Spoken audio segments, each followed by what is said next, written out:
just going to talk about multi-stage transistors. Okay, that's very important.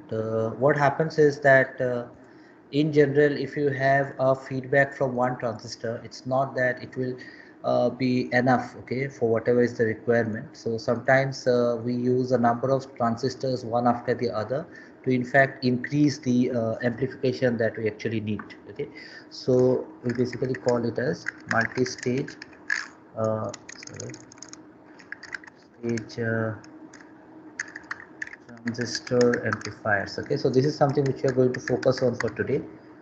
I think it's important because before we go into Darlington pair, we need to know that how we are really achieving the amplification in transistors. Okay, so this is not the only way that you are making a circuit and you are getting the amplification. You can also get the amplification by using a number of transistors together.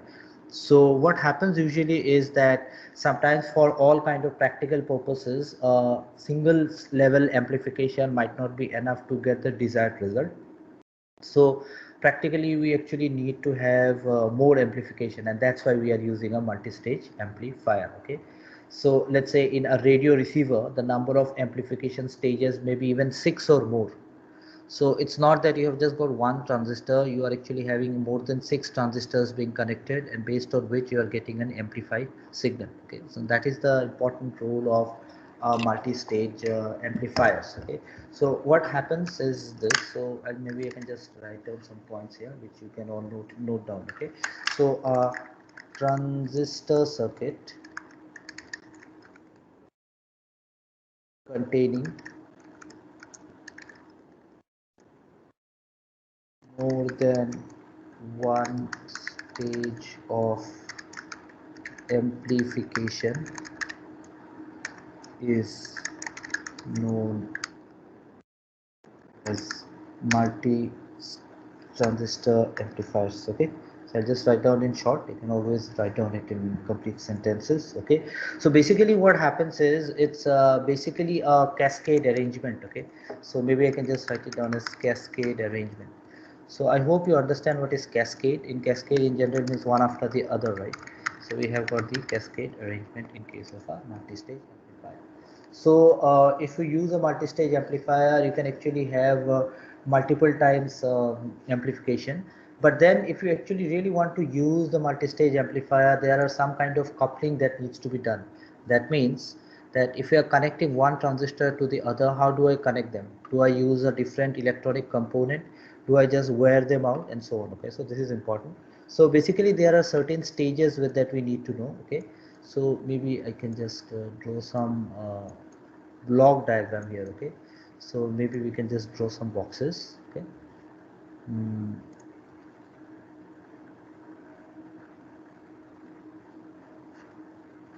so I just select it, I guess. Okay, anyway, I just draw some more box here.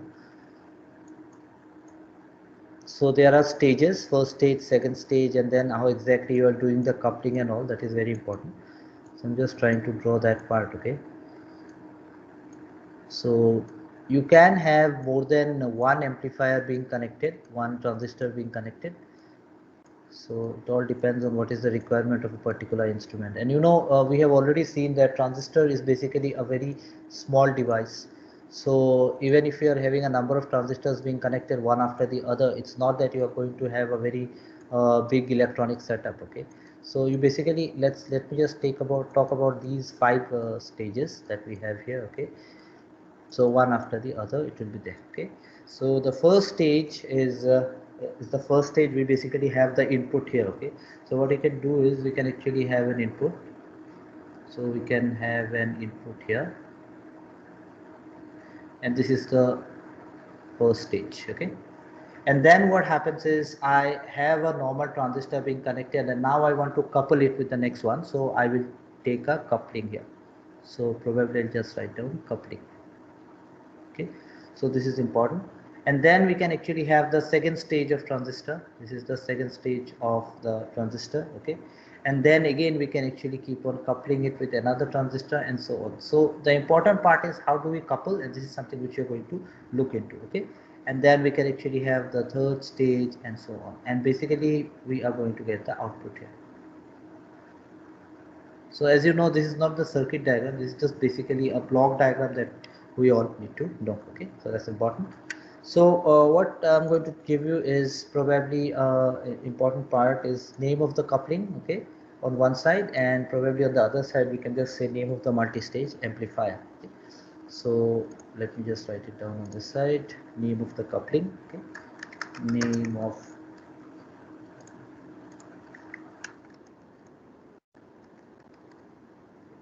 so one side we have got the name of the coupling, and on the other side we will have the name of the multi-stage amplifier. Okay, name of the multi-stage amplifier, multi-stage amplifier, write it down as MSA.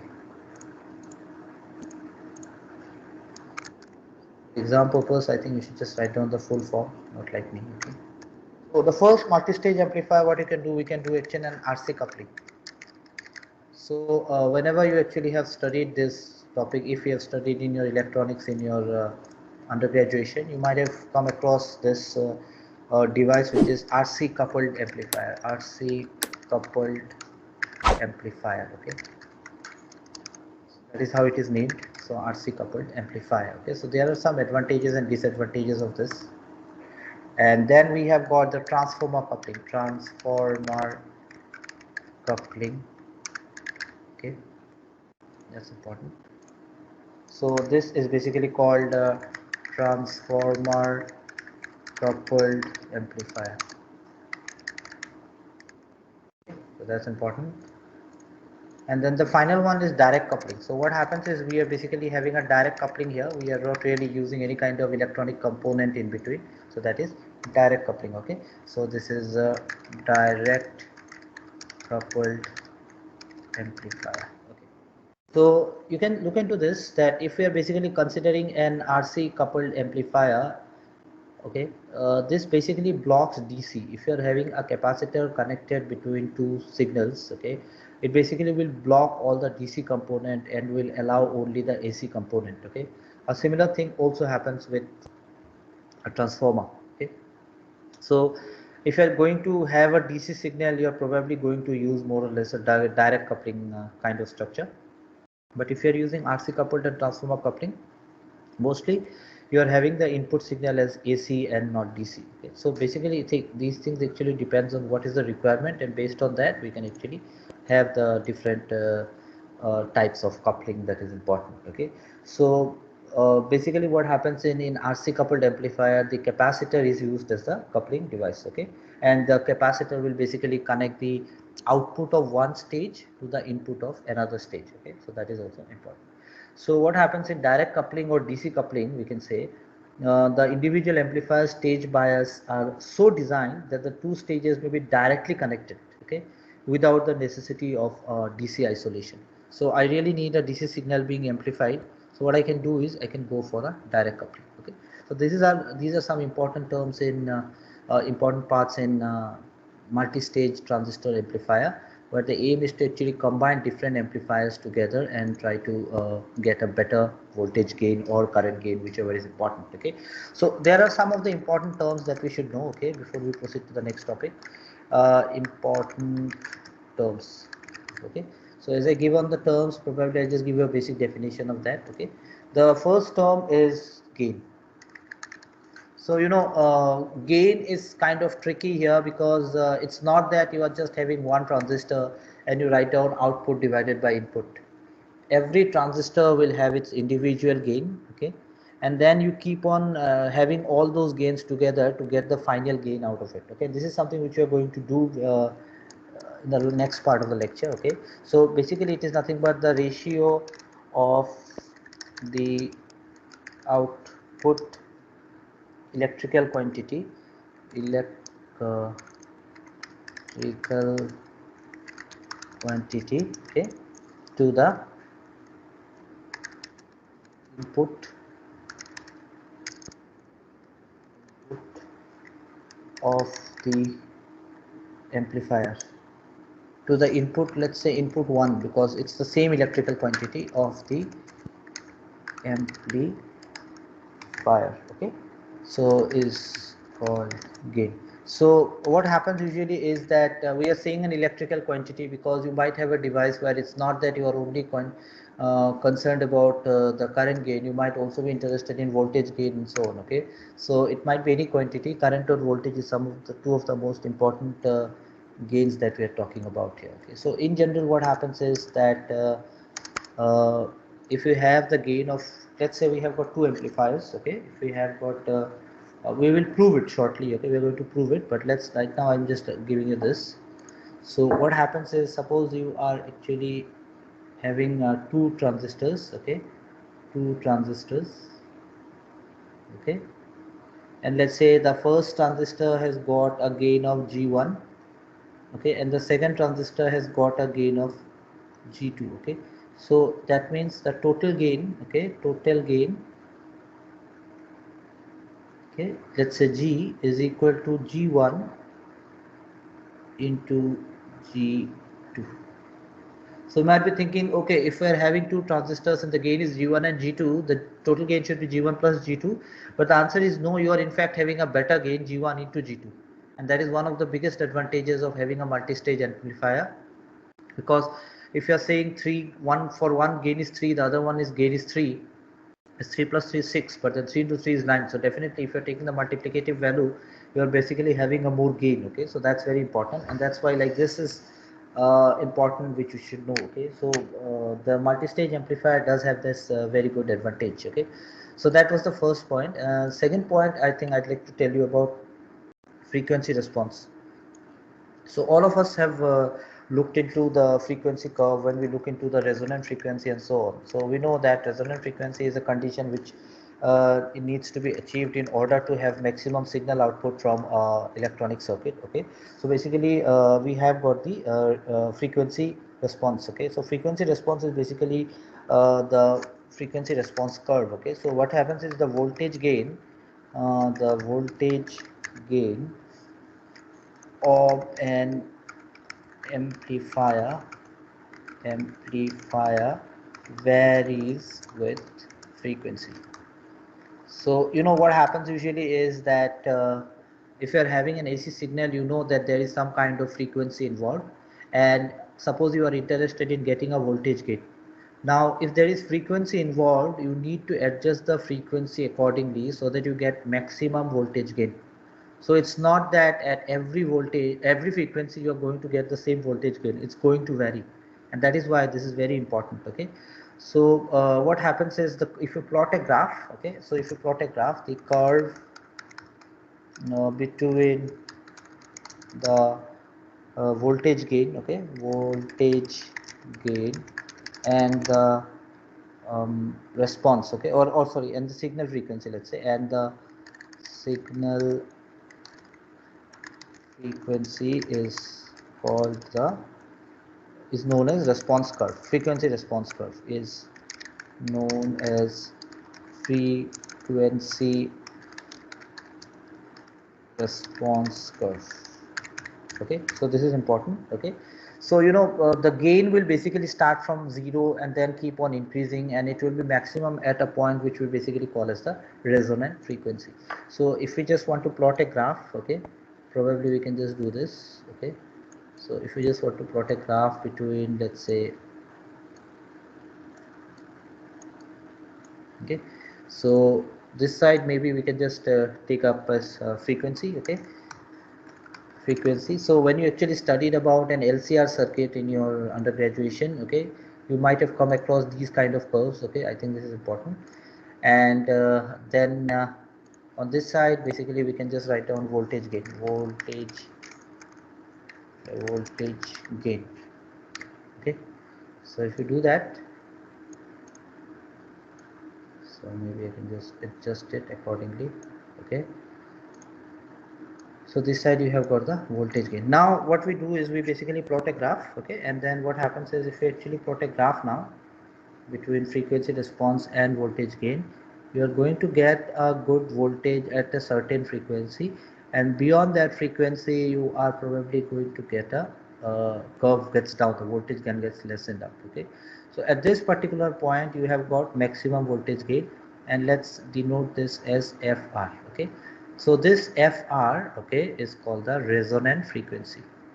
So this is, I think it's quite simple, and I think you already know about it because you have studied about an LCR circuit, and you know that the signal will be actually varying with frequency, and at certain point you get something which you call as the resonant frequency. Okay, and at that resonant frequency the reactance of the capacitor is equal to the reactance of the inductor. This is something which you might have already studied. Okay, so this particular point, okay, if I just take this from here to here, okay, this is basically nothing but we have the maximum gain.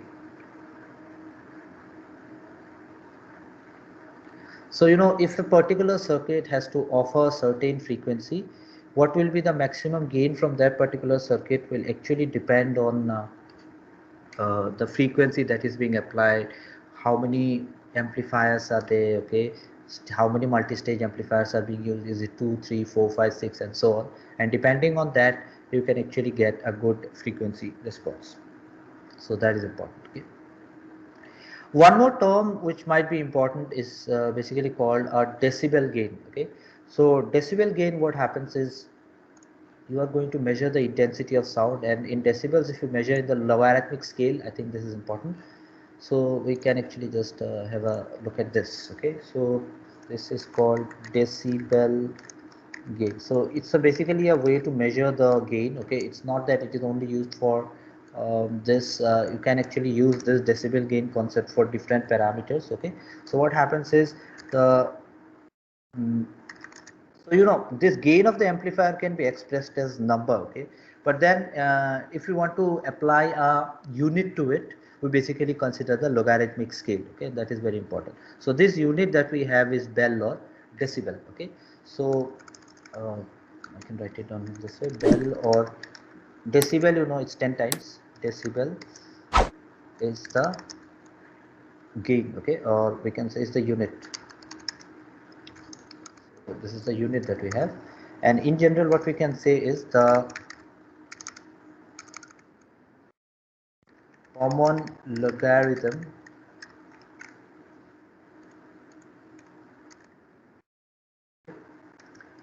of power gain. So it is base to the base 10. Okay, we basically take it to the base 10, not to the base e, is known as bell or bell power gain. Okay, bell power gain. Okay. What happens usually is that if we're actually going to write down a power gain, okay, so probably I can just write it down here. This is the logarithmic way that we usually write down. So we can write it down here. We can say power gain is equal to log to the base 10. Okay, and then we are basically having a p output power divided by p input. Okay, input power, and this is in bell. If you do it this way, this is in bell. Okay, and you know, since I said about decibel, so I can just write down 1 bell is equal to 10 decibel. Okay, so please remember these conversions. I think this is something which is we don't come across regularly, so this is important again. Power gain. Okay, so if I just write it down in decibel, I can simply write it down as 10 log of 10 p out by p in into decibel. I can just write it down in terms of decibel. So I'll just write down dB here probably. Okay, so you know decibel we usually denote it as dB. So it might be anything, intensity of sound, okay, output by input, that is very important. Okay, so when you measure something like intensity, that is also measured in terms of decibel. Okay, and if you want to measure the power gain, you can easily measure what is the voltage, because you know power is equal to V square divided by R. Okay, so if you just take out V out square divided by R divided by V in square divided by R, you are also getting a ratio of the voltages. Okay, so this will also give you a similar result, but you know this is always given in terms of 10 log to the base 10 power output divided by power input. Okay, so if you are putting here voltage, okay, it will be V I square. Okay, so if you just want to write it down in terms of voltage, maybe I can write this down. I can simply write it down as 10 log of to the base 10 this would be V out square divided by V in square, okay, dB, let's say. Okay, now I think this is something which you already know, that power is equal to V square divided by R. Now the resistance for the circuit remains the same. So if I write down V out square by R, V in square by R, that RR can get cancelled, okay, and then we'll basically just have V out square by V in square. So if we just take it from here, we can just simply write it down as 10 into 2, because we can use the logarithmic property, because this is 2, square it out, right? So this will be nothing but log 10 V out by V in. Okay, so if we just take it in dB, so the final answer for voltage would be 20 log to the base 10 V out by V in decibel.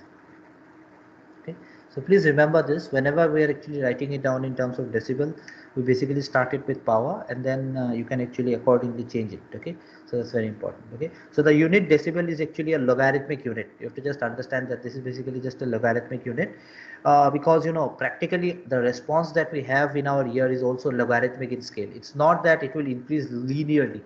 A sound increases, how much intensity do we feel in our ear does not increase linearly. Okay, it's in the logarithmic scale. So sound increases from 1 to 10. In our ear, it will increase from log of 0 to log of 10. Okay, so that is important, and that is why we usually take the logarithmic scale. Okay, so that is important. So maybe we can actually do some kind of numerical, but then before that, one more term I think again we can do, which is called the bandwidth. Okay, so let's go for the next term. It is called the bandwidth. Again, this is a term which I also came across in different kinds of circuits. But just to revise this a bit, I think this is okay. You can revise it. Okay. Okay. So what is usually the bandwidth? Okay. So it is actually nothing but the range of. We are just talking about the frequency voltage response curve here. So I'll just write down frequency here. The range of the frequency over which, sorry, not curve, over which the gain is equal to or greater than 70%, okay, or 70.7, we usually write it down as 70.7%. You know the E scale of the maximum gain of the maximum gain is called bandwidth. Okay, so this is important again. So if I just draw a curve here, if I just draw a graph here, can always draw a graph between these 2 points, right? So one side we can have the frequency, and one side we can have the gain. It might be a voltage gain, it might be a current gain. Okay, so okay, I should write it down like this: frequency, okay, frequency, and on the other side you can actually have a gain, right? Gain. So put it here. Okay, so we basically have a gain here, and now if I actually just plot a graph here, so what I can do is I can just plot a graph. So let's say we are actually having almost a symmetrical curve. Okay, if we have these kind of curves at some point, okay, this will be, so let's say this is the maximum gain. Okay, so this is how you actually measure gain. This is the maximum gain. Okay, and let's say I just write it down as GM. That is the maximum gain. Okay, maximum voltage, maximum current, maximum power, and so on. At this particular point, it would be 0.707 GM. So 0.707 of GM is basically nothing but the point at which we call it as the bandwidth. So what we can do is we can find out what is the point at maximum gain, calculate 0.707 of that particular point, that means 70.7% of that, and then what we can do is we can actually drop a point here, and then we can drop a point here. Okay, and then this is your resonant frequency at the center. Okay, my curves are not straight, please just look into it. Okay, so this is the f1 value, this is the f2 value, and this is the resonant frequency, let's say. Okay, so what we have is the gain, okay, or bandwidth rather. So now if I want to measure the bandwidth from this particular curve that I have, so practical purposes you might be having some problems, some numericals where some values are given, you have to find out the bandwidth. Okay, so f2 is more here, so the bandwidth here is nothing but f2 minus f1. Take the mod of that, because you can take f1 minus f2 also, doesn't matter. So that's your bandwidth. Okay, so this is important. So we can always do it, okay, in that way, and then we will be actually having the bandwidth. That means within this the signal will actually work in a proper way. Okay, so f1 and f2 are the limiting frequencies, you can say. So it's the safe zone that we have for a particular device to work. Okay, so this is the limiting frequency. Okay, so f1 is basically called the lower cutoff frequency and f2 is called the upper cutoff frequency. Okay, so if we want to have amplification, okay, where we don't want to have any kind of distortion as such, the frequency range should be within this bandwidth. Okay, so okay, no harm in writing down this. I think upper cutoff frequency, upper cutoff frequency, okay, and then this is lower cutoff frequency. Okay, so you have upper cutoff frequency and a lower cutoff frequency. So bandwidth of an amplifier is the range of frequency actually at the limits of which its voltage gain usually falls, okay, by let's say 3 decibel from the maximum gain, because it's 70.7%, okay, and if you just convert it into decibel units, you're basically going to get around 3 decibels, okay, but then that is again something which needs to be calculated, so we don't really need to do it right now. Okay, so there might be some numerical problems in these kind of topics. Okay, so maybe you can just give a few problems here. Okay, just write it down here. Numericals, just few of them, and I'll just write down the question and then you can always find out the answer. Find the gain in decibel for voltage gain of 30. Okay, that might be one question. Okay, and might be one more, might be express the gain, power gain. Okay, power gain of 40 decibel in is as a number, so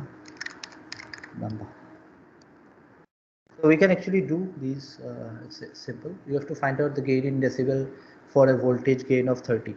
So we are talking about the voltage gain. Okay, so it might be a voltage gain of 30 and might be a power gain also, and power gain of 100, let's say. So when you do voltage gain, you have to multiply it with 20. When you do it for power gain, you have to multiply it with 10. Okay, so that is important.